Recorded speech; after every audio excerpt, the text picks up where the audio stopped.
you need to hear this, because you're being bombarded right now with these really over-the-top accusations against the president, that he's got blood on his hands, that his denial and delay has cost lives, and that basically he took no action until it was too late. The question is any of this true? Let's start back in January. January 15th, the first patient with coronavirus enters the United States from Wuhan. That was also the same day that these impeachment pens were being handed out.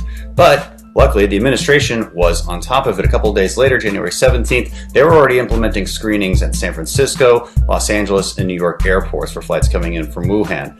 But still, even about a week later, our mainstream media was still promoting things like this. Doctors saying, hey, this isn't a big deal, not much more dangerous than the flu.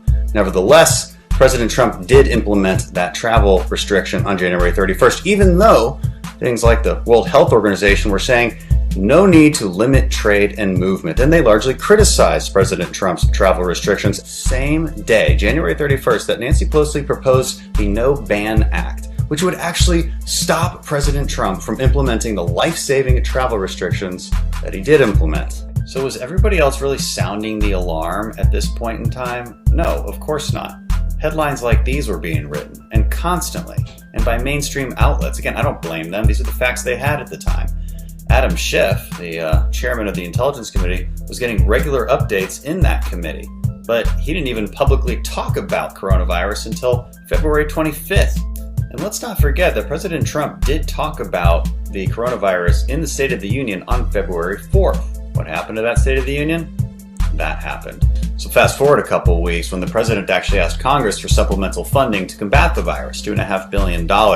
What did Nancy Pelosi do? Instead of putting that money on the House floor to be voted on, she put a bill to ban flavored tobacco. That was the priority of the Speaker of the House. You also hear a lot of criticism for Trump being overly optimistic. But this is what Nancy Pelosi was saying in late February, telling people to go out and enjoy themselves for the Chinese New Year. Come to Chinatown.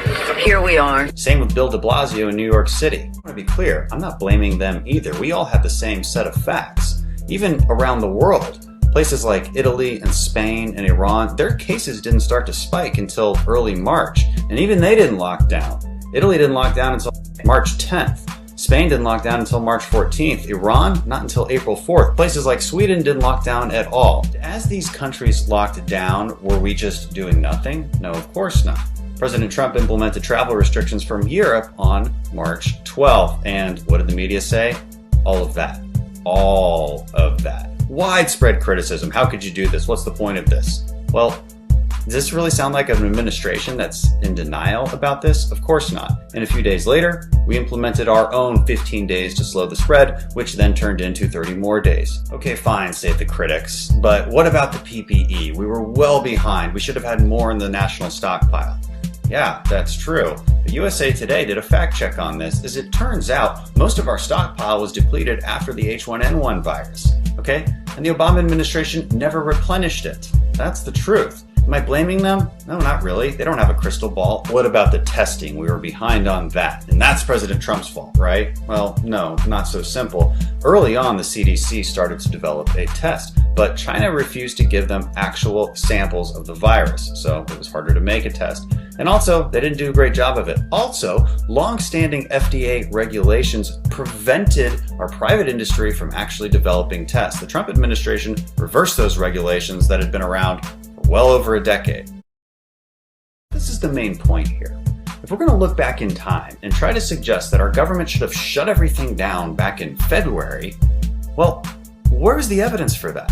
Were we really going to shut things down when our cases hadn't really started to increase? When it barely started to increase in places like Italy or Iran?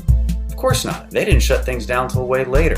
Do you really think that we should have lost tens of millions more of jobs and livelihoods based on almost no evidence at the time? Is that really a reasonable expectation? Is that really a reasonable accusation? No, I don't think so. Listen, I don't want to blame Democrats for this at all. I don't think we should. I don't think there's a lot of people to blame for this, except for China, of course. It would be time for all of us to give each other a little bit of grace and understand that at the local, state, and federal level, everybody is doing their best to fight the pandemic. And we're going to need to stop the dishonest finger pointing as we move into the next phase, where we figure out how to reopen our economy and fight the pandemic alongside that. Thanks for listening.